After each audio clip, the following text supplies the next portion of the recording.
Hello, welcome to another one of Bid's Outdoor Adventures. Thanks for joining. Today's going to be very interesting. It'll be very scenic. I am bike riding on the Seminole Wekiva Trail. Now this trail starts in Altamonte Springs, which is just north of Orlando.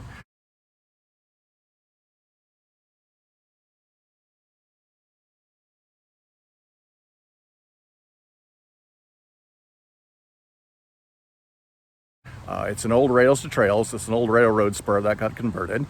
And it's about 14 miles one way, basically parallels I-4. Starts from Altamonte Springs and goes up to Lake Sylvan to a nice little park and a soccer complex up there, actually, that the local professional team uses as their practice fields. Lots to see. It's very scenic. There's some cool artwork. There's also some neat construction features about the trail itself. So it should be very interesting. Should be, of course, very scenic. And so let's go have an outdoor adventure.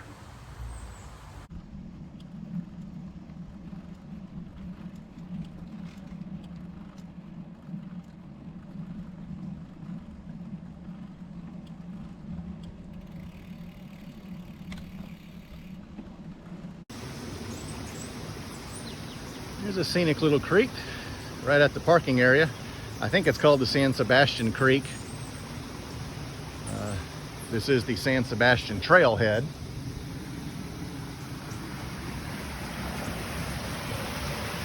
And as you can see, it's flowing real well right now, mostly due to all the rains that we've had in the past week or so.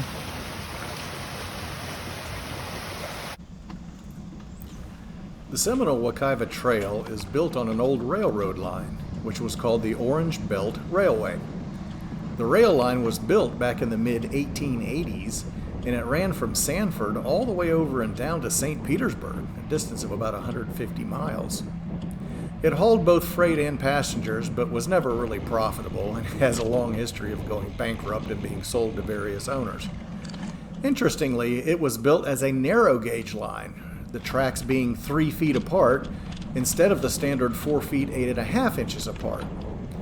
This meant that anytime you got to the end of the line, you had to unload everything and then reload it onto a standard gauge rail car, which was an expensive and time-consuming process.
We're at a spot in the trail where a local artist has painted murals on all the privacy fences. Every 8-foot section has a different mural on it. And in this section, he's chosen to do themes of nature, various animals. In this case, looks like marine animals.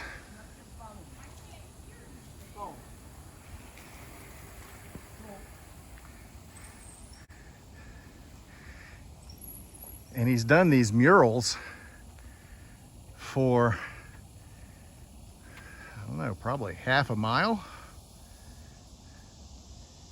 There's a nice, beautiful butterfly down there. The guy is very talented. A couple of years ago, a friend of mine and I were riding this trail, and he and I had stopped to admire the artwork. And as we were standing there, a lady walked up, and turns out she was the mother of the artist who painted all these murals. And so we had a nice long conversation with her. And the thing I remember most was I had made a comment about the unique colors of all these murals. They weren't just your typical red, green, blue kind of thing. And she said that was a direct result of how he acquired the paints. About once a week, he would go down to the local landfill into the chemical waste area and check in with the crews there to see who dropped off household paints for proper disposal. And he would take all the paints and take it back home and just start dumping can X into can Y and basically see what he came up with. Try to adjust the colors that way. Kind of a case of a beggars can't be choosers. And so he ended up with all these very unique colorings, and that's what he would use to paint all these murals.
So here's an interesting feature of the trail. The trail designers, in an effort to reduce conflict between vehicles and pedestrians and cyclists, came up with this way to avoid having to deal with traffic. They made a tunnel. And it goes at an angle straight across that way, pops out the other side, and the trail keeps going north. And this is just one of two trails. This is the second one. You already saw the first one that I went under. And it's a very clever way to move traffic without having to build bridges or increase the accident rate.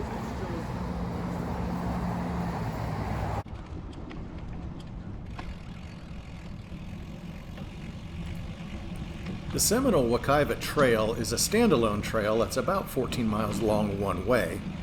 However, in the future, it is going to be included in a much larger trail system, which will be called the Coast to Coast Trail. This will be a single continuous trail that will run from St. Petersburg on the west coast up north to about Brooksville before turning east and crossing the state, ending up on Merritt Island just north of Cape Canaveral.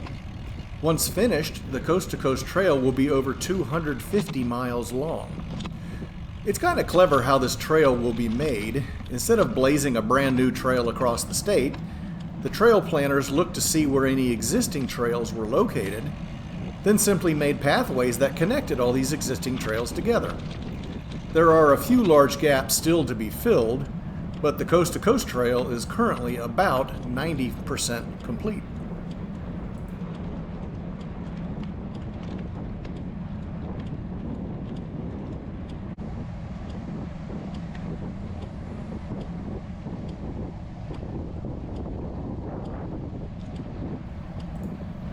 You'll notice the trail makes a hard left turn here. That's because it's now following a completely different rail line, the Sanford Lake Eustis Railway. Also built around the mid-1880s, it ran about 30 miles straight west from Sanford through the towns of Markham and Mount Dora and ended up in Tavares on the shores of Lake Eustis.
I'm doing a quick detour here to check out the Markham Woods Trailhead and Mountain Bike Park.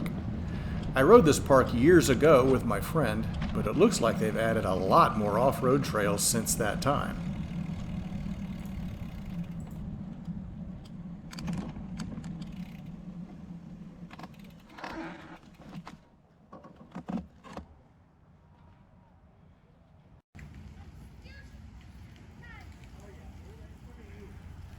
They've also added this cool little warm-up track for the little BMXers.